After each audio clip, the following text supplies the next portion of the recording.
In 1913, while the world rushed into paper money and speculation, a handful of families made a silent decision. They stopped trusting currency altogether. They bought gold. They bought land. But because they understood something the public didn't, paper promises can be printed into worthlessness. But soil and metal cannot be conjured out of thin air. This was the same year the Federal Reserve was created, but the oldest fortunes in the world had already lived through enough. Currency collapses to know better. Rothschilds had watched. European currencies devalue after the Napoleonic Wars. Southern American landowners had watched entire fortunes in Confederate currency turn to worthless paper overnight. It accumulated deeds, titles, and bullion, a gold bar in a vault, or 10,000 acres of fertile land cannot. This strategy has also bankrupted families who followed it blindly without adapting it. And that's exactly where this story gets interesting. Long before Wall Street existed, wealth in Europe had one true measure: land. The British aristocracy built entire dynasties on a single principle: primogeniture. Estates passed whole to one heir, never divided. The Grosvenor family acquired farmland outside London in the 1600s that, centuries later, sat beneath what became Mayfair and Belgravia. That's precisely why the families who truly endured, the Rothschilds, the Grosvenors who adapted, didn't just hoard land. They built financial systems around it. Rental income, banking relationships, and yes, gold reserves for the moments when cash was needed immediately.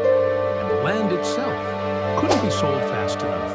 They were the ones who had already converted a portion of their fortune into gold they could carry across a border in silence. When America industrialized, a new class of fortune emerged, but the smartest among them quietly followed the same old rule. Cornelius Vanderbilt didn't just build railroads.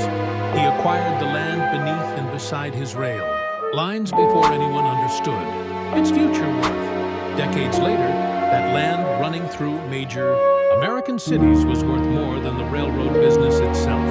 John D. Rockefeller applied the same principle to oil, acquiring land containing reserves, pipelines, and shipping terminals, physical assets that couldn't be legislated away even when antitrust law broke up Standard Oil in 1911. The breakup famously multiplied his wealth because every fragment still held land and infrastructure at its core, precisely because they never anchored anything real beneath their paper empires.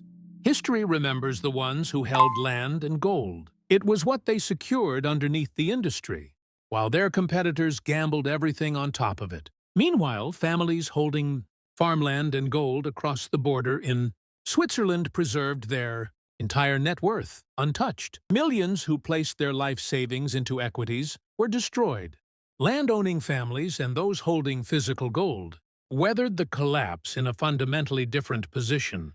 In 1933, the U.S. government restricted private gold ownership entirely, forcing citizens to sell their holdings to the state at a fixed price. That single fact should complicate this story. They were the ones who had already moved a portion of it offshore, into jurisdictions where such orders had no reach. 2008. Trillions in paper wealth vaporized through mortgage-backed securities, financial products built on real estate, but so leveraged and abstracted they behaved like paper, not property. Families holding unleveraged, outright land and physical gold reserves kept their core wealth intact. It's that even? Hard assets require the right structure and the right jurisdiction to survive government intervention, a detail most retellings of this story conveniently leave out. Owning gold and land is only half the formula. The other half is the legal architecture built to protect these assets from the far more common threat. Land sits inside dynasty trusts and family-limited partnerships, structured so no single heir can sell, mortgage, or lose it. Gold sits in allocated storage across stable jurisdictions: Switzerland, Singapore, separated from any individual's personal balance sheet. But trusts aren't invincible either.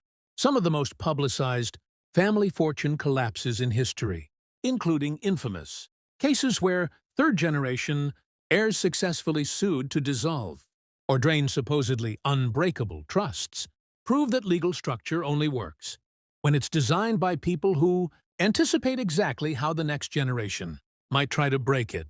This is the part of the formula that separates fortunes that last 3 generations from fortunes that last 10, constant legal reinforcement, updated for every new threat. A new generation of investors mocked this old money doctrine as outdated, relics clinging to dead assets, while crypto and tech stocks created overnight billionaires. Then came 2022 as inflation surged past 9% and speculative assets lost 70 to 90% of their value in months. Their allocations to gold and real estate, typically 20 to 30% of total holdings, barely moved, while new money portfolios were being liquidated to cover margin calls, not philosophy. Today's family offices hold agricultural land through specialized funds, gold through allocated vault storage across multiple jurisdictions, and urban real estate through layered holding structures for tax efficiency. The tools evolved. The underlying doctrine: hold what cannot be printed, taxed away or inflated into nothing, never moved an inch. Even some of the loudest crypto skeptics turned believers have quietly started allocating a percentage of their own portfolios to physical gold in the last few years, not as a headline, but as an admission that the old formula was never actually obsolete. So here's the real formula, stripped of the mythology.